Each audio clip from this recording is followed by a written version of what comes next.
বন্ধুরা, আজ তোমাদের একটি অহংকারী রাজার গল্প শোনাবো। অবশ্যই এটি একটি শিক্ষণীয় গল্প। এক রাজ্যে এক রাজা বাস করত। তিনি ছিলেন প্রচন্ড অহংকারী। তিনি নামাজ কালামও পড়তেন না, রোজাও রাখতেন না। তিনি সবসময় মুসলিমদের উপরে অত্যাচার আর শাসন করতেন। তিনি আল্লাহকে মানতেন না বললেই চলে। তো ওনার রাজ্যে এক গরিব বৃদ্ধ কৃষক ছিলেন, নাম ছিল তার ইব্রাহিম। তিনি প্রতিদিন 5 ওয়াক্ত সালাত আদায় করতেন এবং তাহাজ্জুদের নামাজ আদায় করতেন, রোজাও থাকতেন। তিনি সব সময় সালাত আদায় করে আল্লাহ তাআলার কাছে বলতেন, হে আল্লাহ, তুমি তো সবকিছু দেখো, তুমি তো সবই জানো।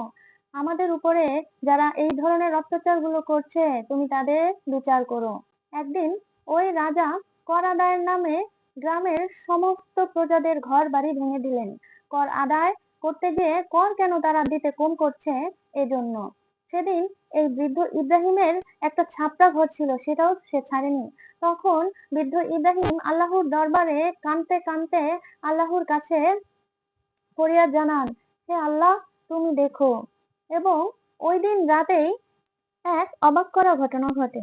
রাজার হঠাৎ জ্বর হয়, সে প্রচুর ক্লান্ত হয়ে পড়ে, তার জিহ্বা বন্ধ হয়ে যায়। এমত অবস্থায় রাজ্যের কেউ বুঝতে পারছিল না যে আসলে তাকে কিভাবে ঠিক করা যায়। ডাক্তার, ওষুধ, কবিরাজ সবকিছুই করা হলো, কিন্তু কোনো কিছুতেই কোনো কাজ হচ্ছে না। দিন দিন রাজা যেন আরো বেশি অসুস্থ হয়ে পড়ছে।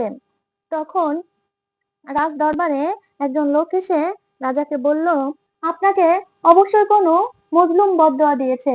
মজলুমের বদদোয়ার কারণে আপনার এই অবস্থা হয়েছে। আপনি যদি এই অবস্থার উন্নতি চান, অবশ্যই তার কাছে ক্ষমা চান। লোকটি বলছিল আর রাজার দু চোখ দিয়ে অশ্রু ঝরে পড়ছিল। তখন রাজার সমস্ত প্রজারা, সেনাপতিরা অনেক খোঁজাখুঁজির পর বৃদ্ধ ইব্রাহিমকে খুঁজে পেলেন এবং রাজ দরবারে নিয়ে আসলেন। তখন রাজা বৃদ্ধ ইব্রাহিমের কাছে দু হাত জোর করে ক্ষমা চাইলেন। উনি বললেন, আমি আমার ভুল বুঝতে পেরেছি, তুমি আমাকে ক্ষমা করে দাও। তখন উনি বললেন, ক্ষমা করার মালিক আমি না, আল্লাহ যদি তোমাকে ক্ষমা করে দেয়, আমি তোমাকে ক্ষমা করে